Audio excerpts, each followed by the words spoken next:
મહેસાણામાં દૂધ ચોર ડેરી છોડના નારા સાથે લાડોળમાં પશુપાલક સંમેલન ગુંજ્યું। મહેસાણા દૂધ ચોર ડેરી છોડના નારા સાથે પશુપાલક સંમેલન ગુંજી ઉઠ્યું હતું। વિજાપુરના લાડોલ ખાતે પશુપાલક સમિતિ દ્વારા સંમેલન યોજાયું હતું।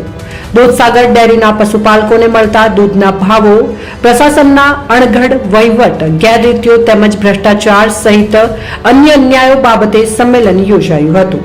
બનાસ ડેરીના 1007 અને સાબર ડેરીના 995ના ભાવ સામે દૂધસાગર ડેરીના 918ના ભાવને પશુપાલકોના શોષણ બરાબર કર્યું હતું।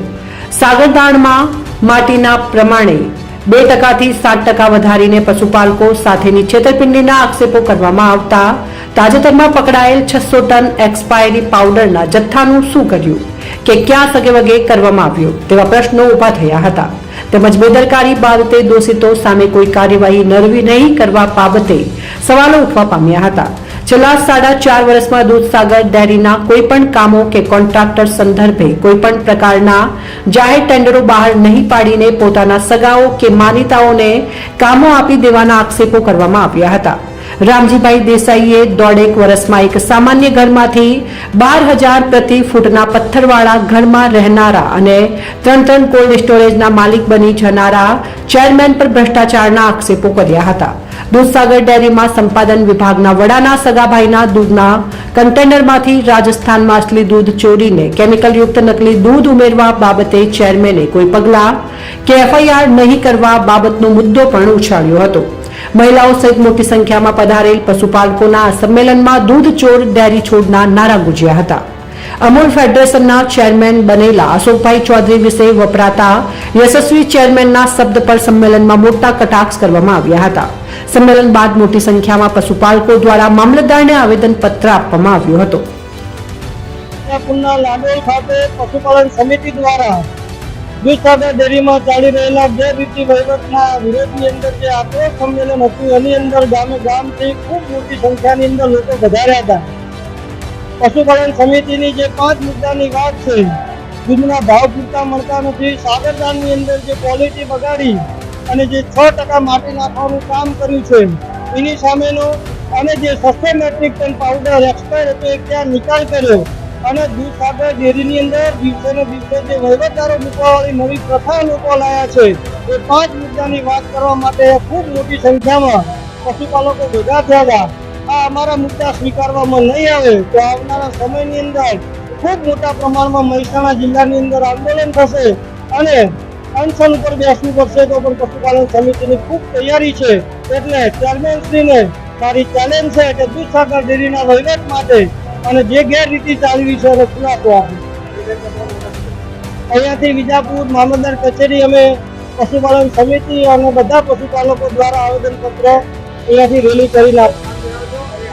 મારું નામ કાનજીભાઈ મોતીભાઈ દેસાઈ, પાટણ તાલુકો અને પાટણ જિલ્લો। હું પાટણ જિલ્લાનો પણ પ્રભારી કોંગ્રેસ પાર્ટીનો પ્રમુખ રહેલો છું।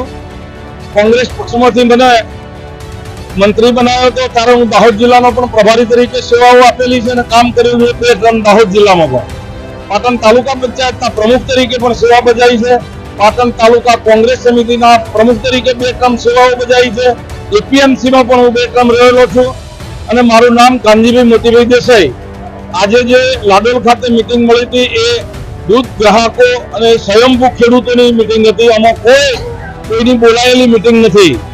આ મિટિંગ દૂધ ઉત્પાદકોની વરાળ મિટિંગ હતી અને દૂધ ઉત્પાદકોની વેદનાની વાત હતી અને એ વેદના વાચા સાંભળવા માટે અમે અહીંયા આવ્યા હતા અને એમની વેદનાને વાચા આપવા માટે અમે અહીંયા આવ્યા છીએ। અને આ રીતે આખા દરેક જિલ્લામાં, તાલુકામાં, બધી જ જગ્યાએ અમે કરવાના છીએ અને લોકો કરવાના છે, સ્વયંભૂ કરવાના છે દૂધ ઉત્પાદકો। અને આ ભાઈએ દૂધ ઉત્પાદકો શોષણ સિવાય કંઈ કર્યું નથી તો અમારી તો એક જ માંગ છે સરકાર પાસે કે આવા શોષણ ચેરમેનો ના જોઈએ અને આ શોષણ ચેરમેનોને ભગાવો અને દૂધ ઉત્પાદકોને વારંવાર વાત કરો છો, મહિનામાં 1 વખત ઘણી મંડળીઓમાં જે હલકા પાડવામાં આવે છે તો વિપુલભાઈના રાજમાં 25% પણ અપાતા હતા અને 75% અપાતા હતા।